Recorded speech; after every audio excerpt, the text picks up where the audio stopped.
Hello' everyone, Magh Bihu special পকা মিঠৈ বনালোঁ আজি। কিন্তু মই যে এই পকা মিঠৈটো বনাওঁ নহয়, প্ৰত্যেকবাৰে বনাবলৈ চেষ্টা কৰি থাকোঁ একদম ভালকৈ হওক বুলি, কিন্তু কেতিয়াও নহয় মানে জানেনে। কেতিয়াবা টান হৈ যায়, কেতিয়াবা ঢিলা হৈ যায়, বা কেতিয়াবা বহুত বেছি লিকটীয়া দৰে হৈ যায়। কেতিয়াও মানে ভালদৰে বনাই পোৱা নাই। আজিও চাগে তেনেকুৱাই কিবা এটা সমস্যা হ'ব। ইউটিউবত বা এগৰাকী ভিডিঅ' চাই পেলাই বনাইছিলোঁ। ঘৰৰ সকলোৱে ভাল পায় খাবলৈ, কিন্তু মই কেতিয়াও ভালকৈ বনাব পৰা নাই। প্ৰথমতে 1 চামুচ ঘিউ দি লৈছোঁ। বাজনীয়ে তেনেকৈয়ে দেখাইছিলে। ঘিউটো মানে মেল্ট হোৱাৰ লগতে মই এতিয়া মিঠৈখিনি এড কৰি দিম। আৰু মিঠৈখিনি অকণমান লিকটীয়া মিঠৈ ল'বলৈ দিছিলে মানে ভিডিঅ'টোত, কিন্তু মই পিছতহে গম পাইছোঁ মানে মিঠৈকেইটা বনাই লৈ পেলাই হয়তো মিঠৈকেইটা মোৰ অকণমান লিকটিয়াই হ'ব চাগে দেই। আৰু মই অকণমান ইলাচি খুন্দি পেলাই এড কৰি দিছোঁ। আৰু এতিয়া মিঠৈখিনি গলিবলৈ দিম একেবাৰে ল' ফ্লেমত। মোৰ ইয়াত ক'ত কি ভুল হৈছে আপোনালোকে মোক জনাবচোন, যিসকলে ভালদৰে বনাব জানে। মোৰ ঘৰৰ সকলোৱে ভাল পায় পকা মিঠৈটো, আৰু মই নিজেও ভাল পাওঁ, কিন্তু মই কেতিয়াও ভালকৈ বনাব পৰা নাই।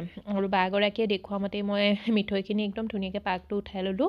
এনেকৈয়ে পানী এবাটিত লৈ পেলাই অকণমান মিঠৈ পেলাই এনেকৈ তাত চাইছিলে, ময়ো তেনেকৈয়ে কৰি লৈছোঁ একদম। কিন্তু ধুনীয়াকৈ মানে যেনেকৈ দেখাইছিলে ভিডিঅ'টোত প্ৰতিটো ষ্টেপে ফ'ল' কৰিছিলোঁ। কিন্তু তথাপিতোচোন মিঠৈকেইটা মোৰ ইমান মন পচন্দৰ হোৱা নাই। ক'ত কি ভুল হৈছে নাজানো বাৰু।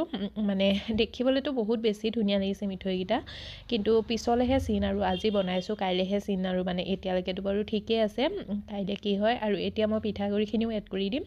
যেনেকৈ ভিডিঅ'টোত দেখাইছে মই তেনেকৈয়ে এড কৰি গৈছোঁ। মানে 3বাৰত মই গোটেই পিঠাগুড়িখিনি এড কৰিছোঁ। এবাৰ অলপমান পিঠাগুড়ি এড কৰি পেলাই ভালদৰে মিলাই লৈছোঁ। তাৰপিছত আকৌ এড কৰি দিছোঁ। মানে মিঠৈখিনিয়ে যিমান পিঠাগুড়ি লয়, আৰু মই ইয়াত মানে মিলত পিছোৱা শুকান পিঠাগুড়িটোৱে লৈছোঁ, কিন্তু কেঁচা পিঠাগুড়িও ল'ব পাৰি। এনেই মই পকা মিঠৈটো বনালে চাউল দি পেলাই বনাইছোঁ। চাউল দি বনোৱা পকা মিঠৈটোতো বাৰু ভালেই হৈছে মোৰ, আৰু খাবলৈও বেলেগ এটা সোৱাদ পোৱা হয়। সেই ৰেচিপিটো আপোনালোকে চাব পাৰে, মোৰ পেজত আপলোড আছে। তেনেকৈ যদি বনাই নহয় একেবাৰে সহজো হয় বনাবলৈ, আৰু খাবলৈও মানে এটা মিঠাই নিচিনা সোৱাদ হয়।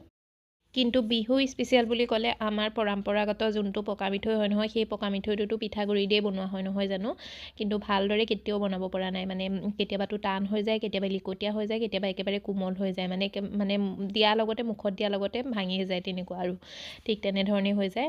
মোৰ এতিয়া গোটেই মিঠৈখিনি ভালদৰে মিলাই হৈ গ'ল, মানে পিঠাগুড়িখিনি মিঠৈৰ লগত। তাৰপিছত মই 1 চামুচ ঘিউ আৰু এড কৰি দিছোঁ।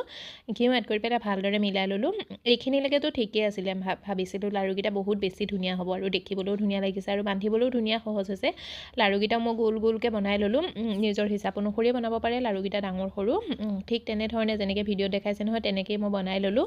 মই এটা বাতি দি পেলাই গোল কৰিছোঁ দেই, মোৰ পৰা গোল হোৱা নাছিলে। মই বাতিটো তেনেদৰে লৈ পেলাই এনেকৈ গোল মানে জোকাৰি দিলে তেতিয়া বহুত ধুনীয়াকৈ গোল হৈ যায়। এয়া দেখিছেনে, মই এনেকৈয়ে গোটেই লাড়ুখিনি বনাই ল'লোঁ। আৰু এয়া দেখিছেনে, মোৰ লাড়ুখিনি বনাই হৈ গ'ল। লাড়ুখিনি দেখিবলৈতো বহুত বেছি ধুনীয়া লাগিছে, একদম পূৰা লালমোহনৰ দৰে লাগিছে।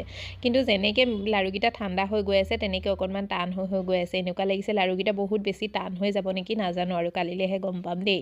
বাকী ক'ত কি ভুল হৈছে আপোনালোকে মোক জনাবচোন কমেণ্ট কৰি, যিসকলে ভালদৰে বনাব জানে।